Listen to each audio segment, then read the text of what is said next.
Welcome. This is Shelley Netco, life coach, mind and spirit motivator. I'm excited to talk with you today about personal growth and finding joy. These two are like peanut butter and jelly or Netflix and chill, if you ask me. They've been coming up in discussions with my friends quite a bit lately. It's impossible to go through change and not grow, or as they say, you have to grow through what you go through. And in this process, it's so important to follow your intuition, which has been called many things. I'm sure you've heard your instinct, God whispers, your inner being, your truth, or some say how the universe provides messages and signs. But whatever you call it, or wherever you get it, you must follow and not ignore what is or feels right for you. And so knowing this, going through growth and change is a very personal journey, and there really are no wrong turns. And I believe the best project you ever work on is you. And if you're not on that path yet, the best day is to start today. So this isn't a structured process, and there's no defined map or timeline. There's no wrong turns, because it's a very personal journey. It's yours. It's no one else's. So there's no measuring stick. You define it. It's hard to make mistakes when it's a personal thing.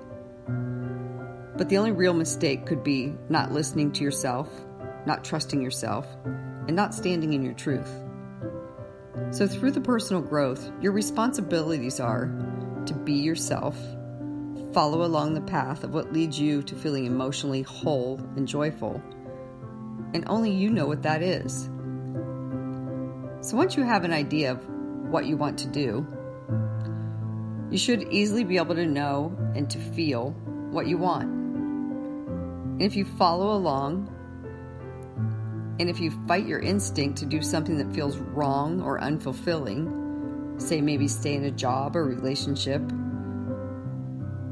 or something like that, then things would be off kilter. Maybe your dominoes feel like they won't fall into place. And then things start to feel off balance. Maybe you feel a little testy, or maybe you feel angst, or maybe there's some anxiousness or frustration for no reason.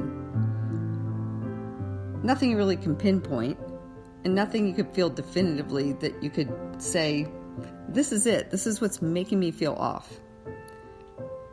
But usually you feel like there's something you do need to fix.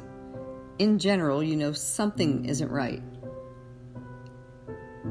And when there's a scenario like that, that's your inner being that's whispering to you.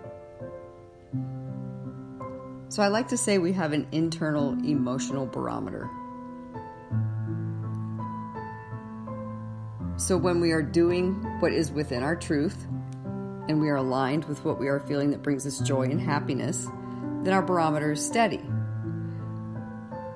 But if we wake up every day and we're feeling miserable about what we have going on, whether it's our relationship or our job or our home situation or anything that has a capability of making us feel off, well, then trouble's usually on the horizon.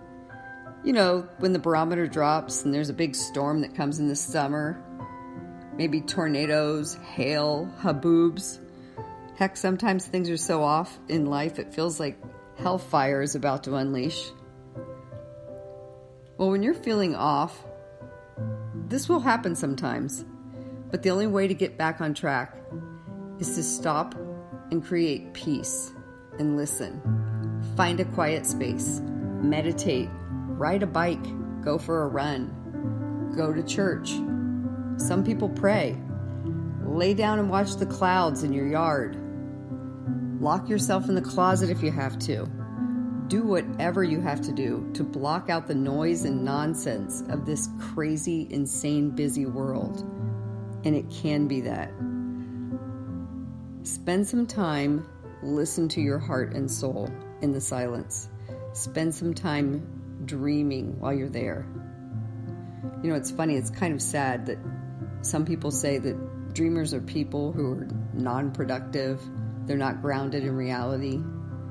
And these are the people who are usually running around, spinning their wheels, feeling anxious, the last thing these people are doing is listening to their inner being. They've got their phones on, they're in their car, they've got music playing, or they're listening to a podcast of something about following their goals and keeping things in check and staying on timelines and everything that's keeping them anxious and spinning wheels. But they're not listening to their inner being. They aren't following joy. They're following a timeline, and they're staying on their calendar, and they're staying on their to-do list.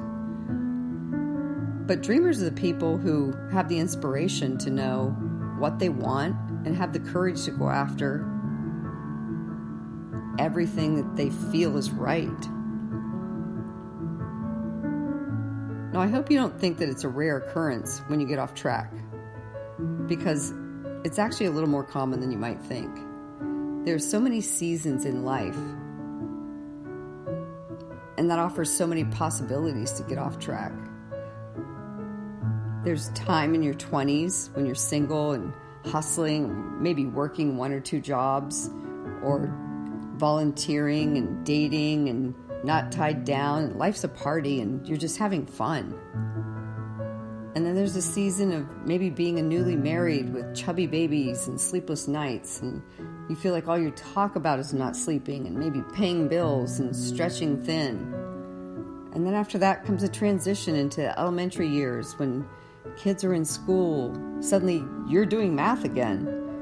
You spend half your life in the carpool lane. Your husband is at soccer while you're at Cub Scouts. It seems like you barely connect. And then the season of the sexy teens pop up.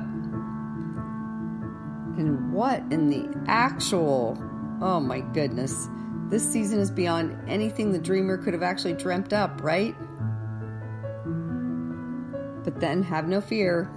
We turn the page to the empty nest season, cue the tissues for some people, or strike up the band for others.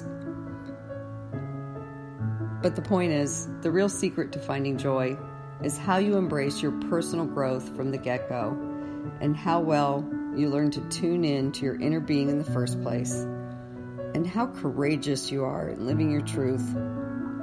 Only you have the ability to do this, and in doing it, be willing to put the payoff of finding your joy over the opinion of others, and you will be golden. Try to pay attention to how things feel, and it may take some practice. Like I said, your emotions are your barometer. There's a story from the teaching of Don Juan that I like to reference, where it says, "Does this path have a heart? If it does, then it is good. If it doesn't, then it is of no use." Think about it. Do you want your path to have a heart? I know what I want. Well, that's all for today, friends. Thanks for listening. Until next time, you can reach me at shellynetco.com. And always remember, there's nothing to fear. God and the universe has your back. And don't forget, we're all in this together.